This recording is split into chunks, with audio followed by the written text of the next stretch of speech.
This is a very important moment for me as well because it's our 20th anniversary. But over those 20 years, in 2014, I had one of the most incredible experiences. I walked into Basel Fair, Fabrizio was there, and he showed me for the first time the Octo Finissimo. And my mind was blown, right? And why? Okay, not because it was incredibly thin, because for many years people had been trying to bring back ultra thin watches, right? But they always did it in kind of a round case. Honestly, it was like a nerd's watch. We can say that, right? You look at those ultra thin watches and it was just not a lot of emotion, it was just thin.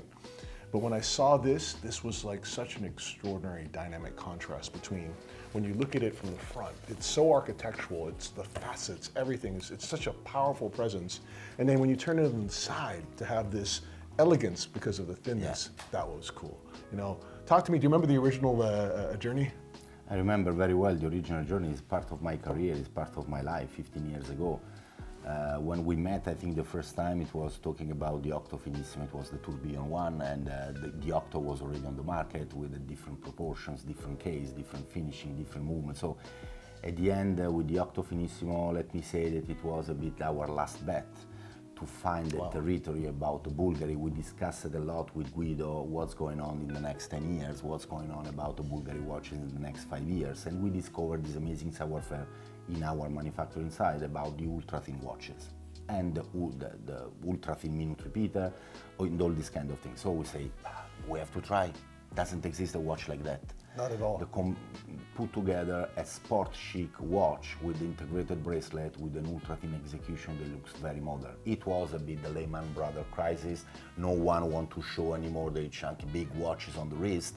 So as a designer, you have to catch these hidden needs on the market and to turn it in a product. Guido was, okay, go ahead, it's amazing, and we're gonna squeeze an Octo because nobody can imagine that we are able to do something like that.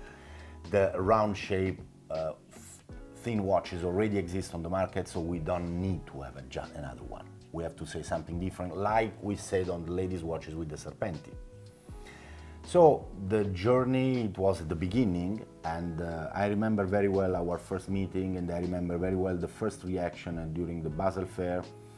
Okay, you are able to make 30 pieces about a tourbillon, it's cool, okay, who cares at the end? It was not your approach, because immediately you see, there is something different. The year two, the minute repeater, okay, you're able to make other 30 pieces of ultra thin watch, it's cool.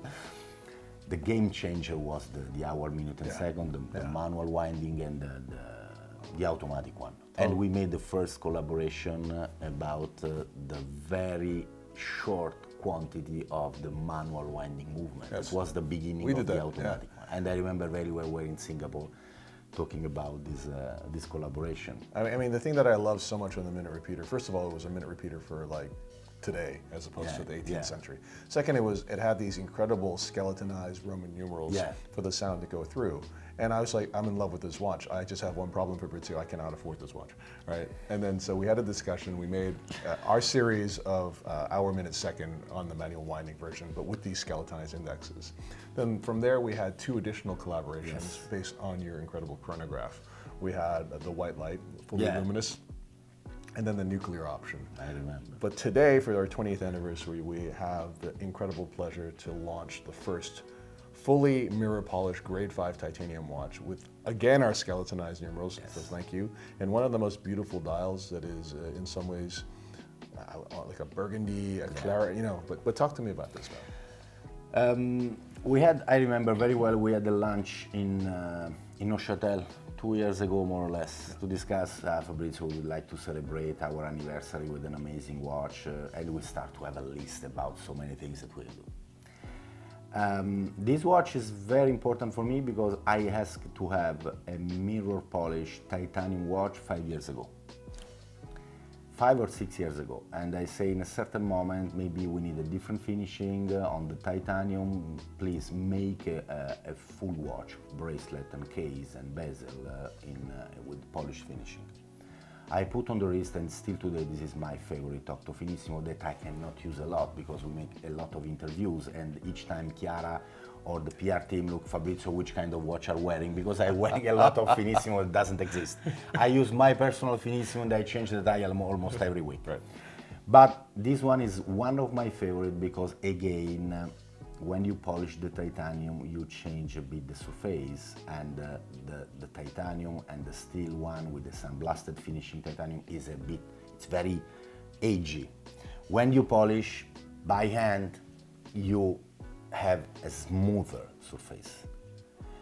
The bezel is not anymore like that, but it's a bit like that. The bracelet, all the edges are a bit smoother. So, and when you put on the wrist, the color of polished titanium is warmer than the polished steel, and this dial is amazing. So this is the Revolution dial with Roman numerals, with the see-through execution. This amazing burgundy dial, but honestly, the bracelet and the case with this kind of finishing, even the lugs, when you touch with the finger, you see that it's not so sharp anymore, like the titanium or the steel that is like an architecture cut in that way. The technique is different because we use the same technique to produce the bracelet and the case, but we polish by hand, and you polish by hand, you round all the edges. So that's why when you put on the wrist, honestly, it's super smooth, and you want to touch it. The watch is super elegant, super chic. It's gorgeous. Change completely, again, change the face of the watch, change the perception of the bracelet. The when color you is touch warm, yes. yeah. And with this burgundy dial, is super cool, super elegant. I love it, and Fabrizio, again, I want to thank you because it's very, very meaningful. Everything that you and Jean-Christophe, Guido, and Antoine have done to support us with these collaborations is super meaningful. Thank you for your support from the day one. Honestly, I remember very well. We talk about Finissimo and watches since 15 years, I guess now. Absolutely. Yeah. Thank you, brother. Thank you. Cheers. Peace.